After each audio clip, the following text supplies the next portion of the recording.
आपकी कोई कामना है, आपका कोई भाव है, आपके हृदय की कोई बात है जो बहुत दिनों से लगे हुए हो, और बाबा हो सकता है कि किसी कारणवश पूर्ण ना हो रहा हो। कई लोग कह भी देते हैं गुरुदेव, कोई कोई कहते हैं, अब जैसे आज कोई कह रही थी बच्ची कि मैंने शिव महापुराण में पशुपति व्रत सुना और उसको करा, उसका लाभ मुझे मिला, मेरे पति ने भी करा, उसका भी लाभ मुझे मिला। पर एक काम गुरुदेव ऐसा अटका हुआ है कि वो काम हम करना चाह रहे हैं, व्रत भी कर लिया, अनुष्ठान भी कर लिया, पर फिर भी वो व्रत के कारणवश भी वो कार्य नहीं हो रहा, तो समझना कि कोई कार्य बड़ा भारी होगा और बाबा उसको कर नहीं रहा है, या कोई काम अटक रहा है। तो हमने पहले भी कहा, ये बीच की जो पत्ती है ये देव अधिदेव महादेव है, ये ब्रह्मा, ये विष्णु। इन दोनों पत्ती के मिलन से लेकर इस पत्ती के बीच की जो डंडी है, ये नीचे की डंडी का वर्णन नहीं कर रहे हैं, इन दोनों पत्तियों के बीच में जो डंडी है बची हुई, जो तीनों के बीच में एक डंडी का जो भाव है, ये माता जगतजननी जगदम्बा माता पार्वती है। इस डंडी के नीचे का जितना भाग है ये 33 कोटि देवताओं को दर्शाता है। बेलपत्री के नीचे पिछले वर्ष की श्रावण की कथा यदि आप निकालेंगे और उसको पेज पर जाकर आप सुनेंगे तो आपको प्राप्त होगा कि उसमें भी कहा था कि जब आप पशुपति व्रत कर रहे हो या कोई नियम धारण कर रहे हो या कोई आपने नियम उठा रखा है और वो कार्य आपका हो ही नहीं रहा, आपने 2 बार पशुपति व्रत कर लिए, आपने ये कर लिया, आपने प्रदोष कर लिया, आपने सोमवार कर लिया, आपने सारे अनुष्ठान कर लिए, बहुत सारे उपाय भी करे तो भी नहीं हो रहा है, तो इस बीच वाली पत्ती पर शहद लगाकर बाबा का जो शिवलिंग है उस शिवलिंग को इसको छुआ दीजिए या उससे चिपका दीजिए और उस पर अपनी हथेली रखकर कामना कर कर वापिस घर को आ जाइए। बाबा आपकी वो मुराद शीघ्र 3 महीने के अंदर पूरा कर ही देता है। ये पक्ष मात्र एक दुर्वा प्रदोष के दिन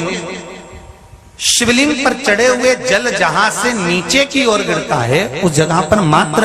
अपने शरीर की कामना करते हुए भगवान से रोग मुक्ति के लिए एक दुर्वा अगर समर्पित कर दी जाए तो कोई बड़ी बीमारी जिंदगी में आ ही नहीं सकती, ग्रहण ही नहीं पा, मतलब ग्रसित नहीं कर सकती। जो व्यक्ति मकान लेना चाहते हैं, जो व्यक्ति जमीन खरीदना चाहते हैं, जिनकी जमीन नहीं बिक रही हो, प्लाट नहीं बिक रहे हो, मकान नहीं बिक रहे हो, या कोई टेंडर भरा है प्रॉपर्टी का, किसी चीज का टेंडर भरा है, ठेका नहीं हो रहा हो, तो विश्वकर्मेश्वर महादेव का नाम लेकर 5 बेलपत्र चंदन लगाकर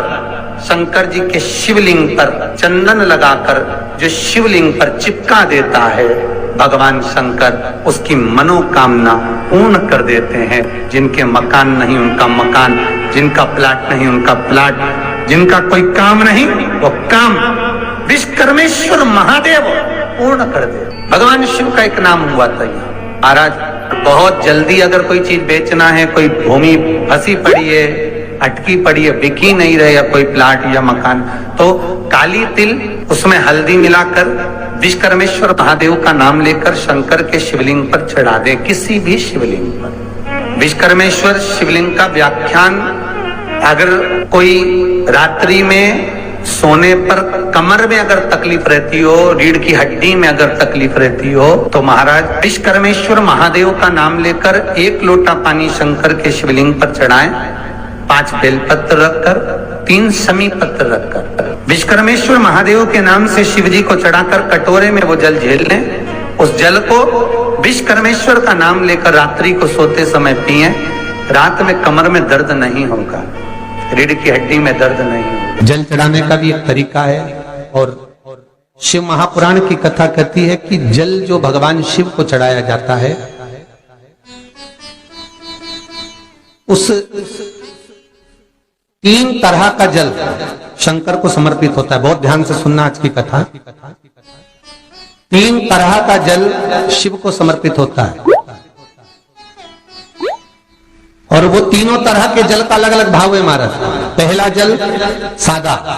घर से पानी लेकर गए, जल लेकर गए, शंकर को चढ़ाया, वो हमने घर का अपना एड्रेस बता दिया, भगवान शिव को जल चढ़ाकर अपने आनंद के लिए शंकर से कुछ प्राप्त कर लिया। दूसरा जल, जल के कलश में थोड़ा सा इत्र डालकर शंकर को जब समर्पित करते हैं तो महाराज घर में अगर कोई व्यक्ति बहुत रोगीला है, बहुत रोगीला, एक प्रैक्टिकल जरूर करना हो, कहीं सीवर वाला महाराज झूठ तो नहीं बोल रहा, इसलिए प्रैक्टिकल जरूर करो। प्रैक्टिकल करने में पीछे मत हटना, और प्रैक्टिकल करने के बाद लिख के भी भेजना कि हमने करा, डरना नहीं अपने को। शिव महापुराण में, स्कंद पुराण में, नर्मदा पुराण में, भविष्य पुराण में, अग्नि पुराण में, नारद पुराण में, बरहा पुराण में, वामन पुराण में जितनी चीजें लिखी गई है एक एक प्रैक्टिकल कर कर देखो। तो शिव महापुराण, स्कंद पुराण का यह भाव याद करिए कि एक लोटे पानी में इत्र मिलाकर, जल में इत्र मिलाकर, बहुत रोगीला व्यक्ति, बहुत बीमार व्यक्ति है, एक लोटा पानी उसका हाथ का स्पर्श कराकर शंकर को चढ़ाना प्रारंभ कर दीजिए। महाराज केवल 5 या 7 दिन चढ़ाओ, और वो 7 दिन के बाद में उस बीमार व्यक्ति का क्रम देखिए कि उसमें कितना आराम लगा है। औषधि दवाई काम करना प्रारंभ करी कि ना करी, केवल इत्र समर्पित, इत्र का। तो पहला जल सादा, दूसरा जल है इत्र का, और महाराज तीसरा जल जो